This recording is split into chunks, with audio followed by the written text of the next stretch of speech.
Olá! Muita luz aí na vida de vocês. Meu nome é Josilma Salviano. Continuando a nossa série A Doença Não Existe, vamos falar hoje sobre o seu aspecto verdadeiro, gente, já é saudável. Ou seja, não era pra gente estar doente, não é pra gente adoecer. Quando nós adoecemos, é que a nossa natureza, né, verdadeira não está se manifestando. Se eu estou sentindo angústia, dor, algum tipo de sofrimento, eu não estou no meu estado natural normal, porque o normal seria que eu estivesse saudável. Então, quando a pessoa se cura de uma doença séria, grave, e as pessoas falam aconteceu um milagre, não existe, na verdade, milagre. O milagre foi ela ter adoecido, porque o normal é ela estar saudável. Ela estar doente é algo anormal. E o que acontece quando a gente está doente? É que a gente violou algumas leis naturais. A gente violou algumas leis do nosso corpo, da nossa mente, leis que regem o universo.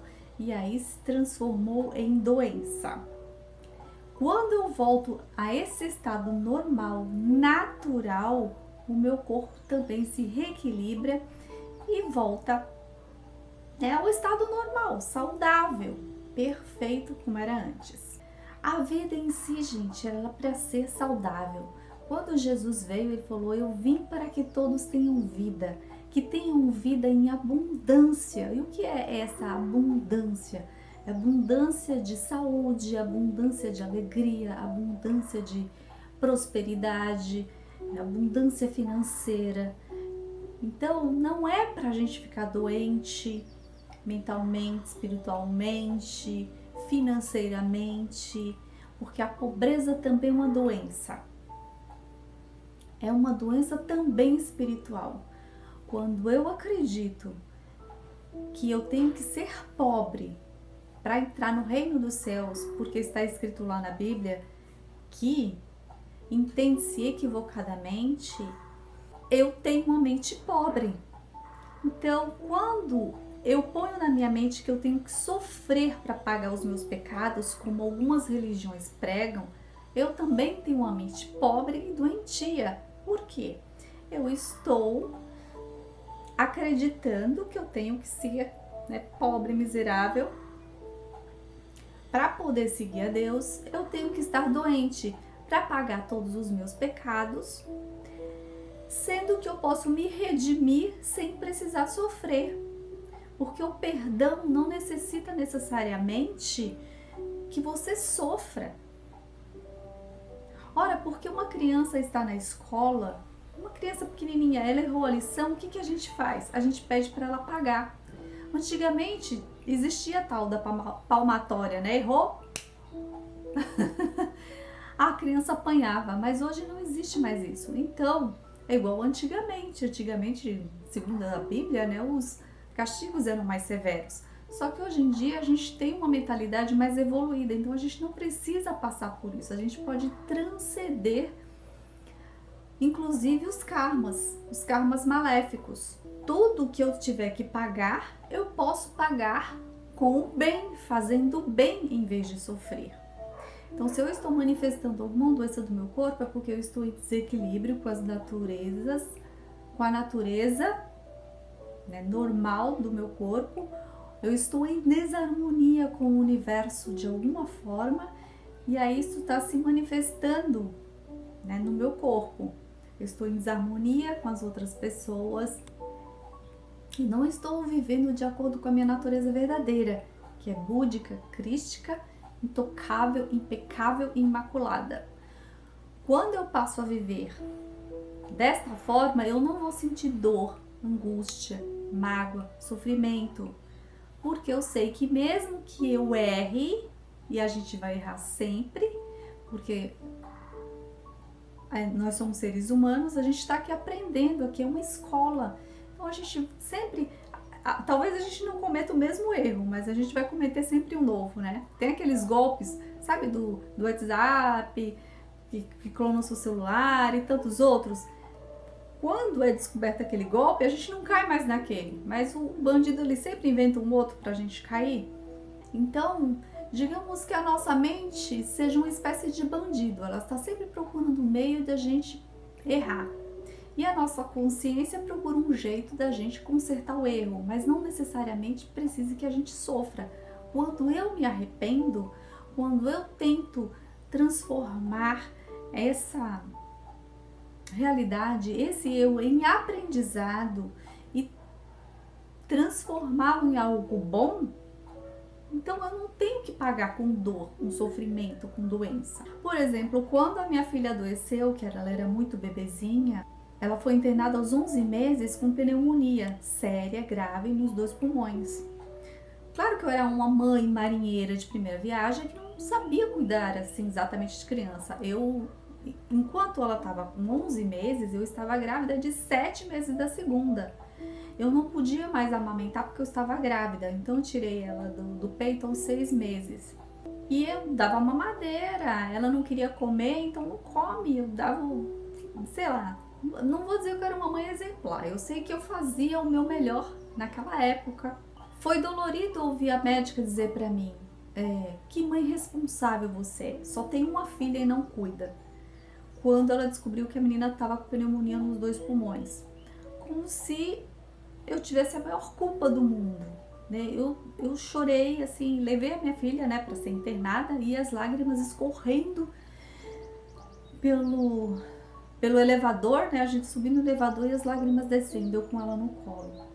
Não me doeu nem tanto o fato dela estar doente, dela ser internada, apesar de que aquilo tava né, me chocou.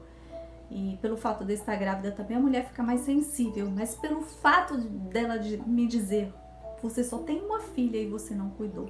Então, às vezes, as palavras machucam bastante. E é isso que eu tô querendo dizer. Então, muitas vezes as pessoas falam de uma forma que magoa a gente. E aí, mas em vez de eu ficar com raiva da médica, eu comecei a ver isso por um outro lado. Então é isso que eu tô tentando dizer, transformar aquelas coisas ruins que passam para você em uma coisa boa. Putz, onde foi que eu errei? Se a minha filha está doente, será que eu não cuidei bem dela com relação ao agasalho, à alimentação? Eu vou ter mais cuidado. E olha que eu era uma mãe super protetora. Então foi justamente este o problema. A minha sogra ficava no meu pé o tempo todo. Deixa a criança brincar no chão, deixa a criança pegar em terra, deixa a criança engatinhar, deixa a criança viver, porque eu não deixava. Para ela engatear no chão, a gente passava álcool no chão, eu esterilizava todas as roupas, lavava com água quente, passava ferro, esterilizava as mamadeiras, eu era muito cuidadosa. Então ela ficou com baixa imunidade porque ela não criava anticorpos, gente. Então o excesso de cuidados também estraga. E aí quando ela falou isso, eu me sentia mãe, né, mais cuidadosa do mundo. E aquilo foi um banho de água fria em cima de mim. Tipo, você tem uma única filha e não cuida? Eu falei, como assim? Ela é louca, né? Ela tá falando isso pra mim? Eu que cuidava tão bem da minha filha. A minha sogra, na época, ela não gostava de mim, mas hoje ela fala... Toda sogra tem ciúmes do marido, né? Ciúmes dos filhos. E hoje ela fala, nossa, vai, tudo bem, a gente não se entendia antes, mas eu via o cuidado que você tinha com a casa e com as crianças. Era muito cuidadosa, era muito limpa, muito organizada.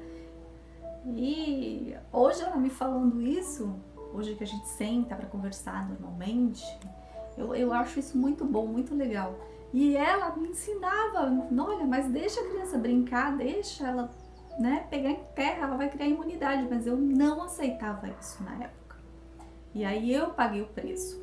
Então, cada vez que disserem alguma coisa pra você, cada coisa ruim que acontecer, você fala assim, de que forma eu posso melhorar isso?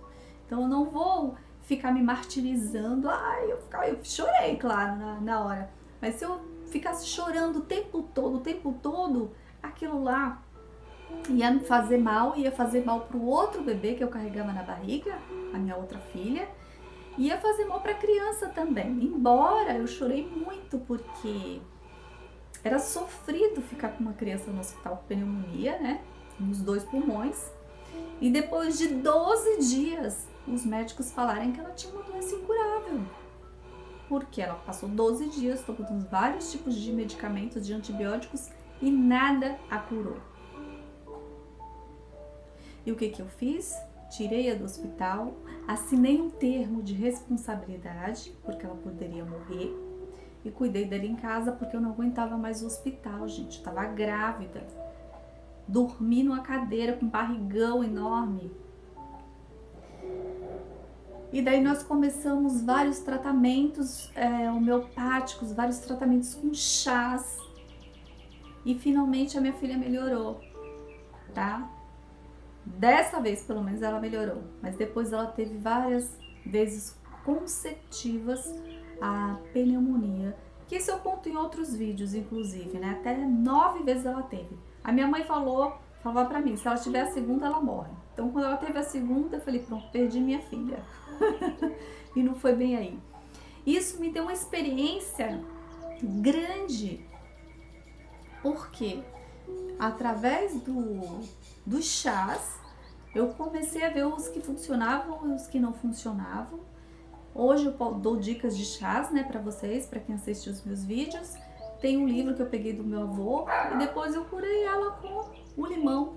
E eu percebi também, né, vendo as causas psicológicas que eu estudo e que passo também pra vocês, que era atrito também entre pai e mãe, ou seja, era atrito entre eu e meu marido, porque a gente tinha... Quer dizer, eu engravidei e já casei. Então, aquela adaptação, né, de início. Então, a gente tinha muitos atritos, muitas diferenças que a gente ainda tinha que se acertar ali. E isso estava passando para a criança. Então, órgãos duplos, pulmões, papai e mamãe. A criança estava se sentindo sufocada e acabou ficando doente. Deu a pneumonia e depois bronquites constantes. Então, vejam como tudo está relacionado e tudo foi aprendizado. Então, eu não posso dizer que esses erros foram algo totalmente negativo, viu? Como a doença em si, ela vem para mostrar algo bom de certa forma. Onde é que nós estamos errando?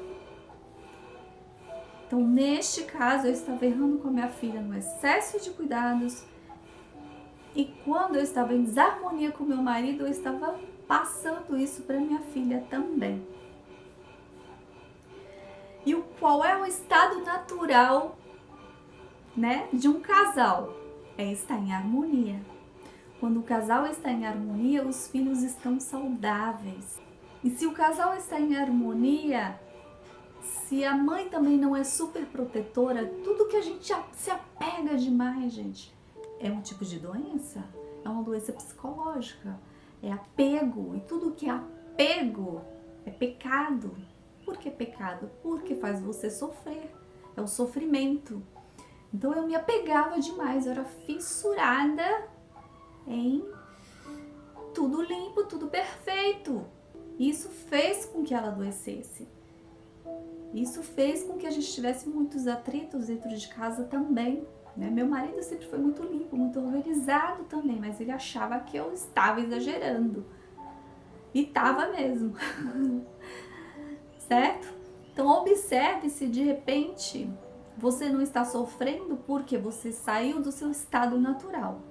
Se você está sentindo o seu estômago pesado, gente, o estômago, seus órgãos internos, não é para você sentir. Eles estão lá.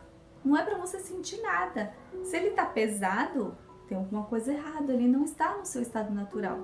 Porque o estado natural dele é você comer, ingerir naturalmente as coisas, você nem sentir. Todos os órgãos trabalham naturalmente, normalmente, seu coração pulsa sem você sentir. A gente só sente quando põe a mão, né, coloca em determinados lugares. Mas se você começa a sentir o coração desacelerado, descompassado, começa a sentir dor aqui, dor nos intestinos, dor no útero, desconforto em qualquer lugar, não está no seu estado natural. O seu estado natural é de que seu corpo trabalhe normalmente sem que você o sinta. É como se ele estivesse leve como a sua alma. A alma está aqui dentro, mas a gente não sente ela. A gente só a vive, a comporta. Na verdade, ela que vive, né? Ela que comporta o corpo, que habita o corpo. Então, quando você voltar ao seu estado natural, a sua mente, na verdade, a sua mente não, né? A sua mente é a tagarela que eu sempre falo, mas o seu consciente, a sua consciência estiver comandando, tudo na sua vida será mais perfeito, harmonioso e saudável. Gente, muito obrigada por assistir esse vídeo. Muita luz mesmo na vida de vocês. Deus os abençoe com muita saúde, paz, prosperidade, integridade e completude. Um grande beijo. Tchau, tchau. E até o próximo vídeo.